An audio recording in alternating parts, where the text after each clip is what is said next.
నన్ను వదిలేండి అయ్యా.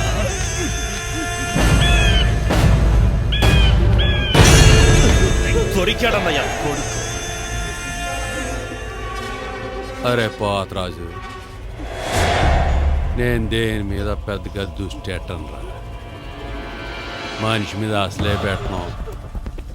ఎందుకో తెలుసా, నా చూపు పడిందనుకో పచ్చగా ఉండేది కూడా మాడి మసి అయిపోతురా. అయ్యా నాకే పాపం తెలియదయ్యా. నాకు తెలిసిందే పాపంరా. మోసం చేయాలనుకున్నావు, తప్పులేదు. సరుకు మీద ఎంగిలి పడ్డావు, అది తప్పులేదు. సొంతిల్లు కోసం ఆశపడ్డావు, నా ఇల్లు కూల్చేసావు. పేర్లో రాజున్న పెతోడు రామరాజు అయిపోడరా పోతరాజు. మేత కోసం ఒక బత్తానే తీసుకెళ్ళానయ్యా. అదేరా నేను చెప్పేది. మేయడం ఒకసారి అలవాటైతే ఆకలి తీరదో.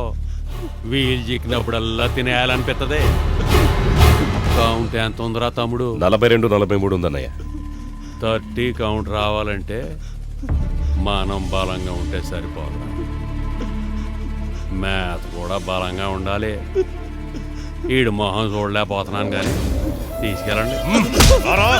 నన్ను క్షమించండి అయ్యా. నిప్పుని వెలిగించడమే కాదురా, ఆర్పడం కూడా తెలుసు నాకు. మోసానికే మోసాను రాని. ఈ రామరాజుని మోసం చేసేవాడు ఇంకా పొట్టలేదు. కళ్ళొచ్చిందా కళ్యాణ్ వచ్చాడా? నువ్వు గ్రేట్ బాస్. కళ కూడా కాస్ట్లీగా ఉండాలని చెప్పావు.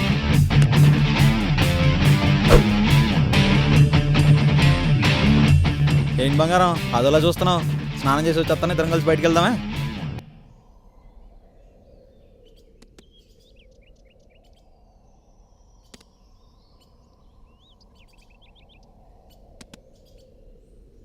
చిన్నపిల్లని వదిలేసి ఇంట్లో మనంతా ఎక్కడికి వెళ్ళి ఉంటారు? మన పని మనం చేసుకుందాంలే. పంతులు గారు, ఈ రోజు మా అబ్బాయి సుబ్రహ్మణ్యం పుట్టినరోజు. వాడి పేరుని అర్చన చేయండి. మంచిది, శుభం భూయాత్. గోత్రం స్వామి. ఈ చుట్టుపక్కల గ్రామాల్లో తమరి యొక్క గోత్రనామాలు తెలియని దేవాలయాలు ఉంటాయమ్మా? ధర్మరాజుని కన్నా దయామయ్యమ్మా మీరు. అస్పున్నజమానస్య కుమారస్య వశిష్ఠ గోత్రస్య సుబ్రహ్మణ్యం నామధేస్య ఆయుష్యాభివృద్ధ్యర్థం ధర్మార్థ కామ మోక్ష చతుర్విధ పురుషార్థ ఫలసిద్ధిరస్తు. ప్రమథనాయ నమః సర్వభూతతమనాయ నమో మనోన్మనాయ నమః. వెళ్ళొస్తాం స్వామి. అమ్మా ఒక్క నిమిషం. చెప్పండి స్వామి. ఏం లేదమ్మా, మీతో ఎలా చెప్పాలో తెలియటం లేదు. ఈరోజు అప్రస్తుతం అనుకోండి, కానీ దైవ సంకటంలా ఉంది, చెప్పక తప్పడం లేదు. పర్వాలేదు, చెప్పండి. రాత్రి మా వాడిని నలుగురు తీసుకొచ్చారు అనే కన్నా నలుగురు మోసుకొచ్చారని చెప్పడం కరెక్ట్ అమ్మా. ద్రవపదార్థాలు ఉన్నాయి చూశారు.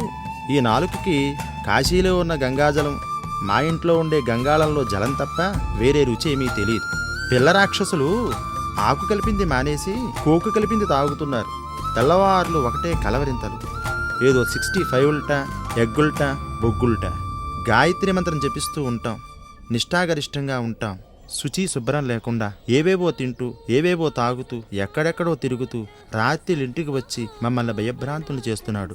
రోజూ బిందెలు బిందెలు పసుపునీళ్ళు జల్లవలసి వస్తోందమ్మా. మా వాడిని మీ వాడితో తిప్పుకోవద్దని చెబుతారని చిన్న మనవమ్మ. మా మాట వినడండి, ఒకసారి మీరు చెప్పి చూడండి. అమ్మా నేనా? గంటసేపు ఒంటికాల మీద నిలబడి స్వామివారి చేతిలో హారతికర్పూరం వెలిగించుకుని చూపించగలను గాని మీ అబ్బాయి దగ్గర పావుగంట కూడా నిలబడలేనమ్మా. దేవుడికి దూరం చేసేస్తాడమ్మా. ఇంతకీ రాజావారి గుడికి రాలేదేమ్మా? అది ఆంజనేయ స్వామి గుడికి వెళ్ళాడు స్వామి. ఆ ఆంజనేయుడిలో ఏ లంకను తగలబెట్టడానికి వెళ్ళాడోనమ్మా. ఈశాన సర్వ విద్యానామీశ్వర సర్వభూతానాం బ్రహ్మణోధిపతి. వీడి వల్ల ఊళ్ళో వాళ్ళందరితో మాటలు పడాల్సి వస్తుంది అత్తయ్య. సరే సరే,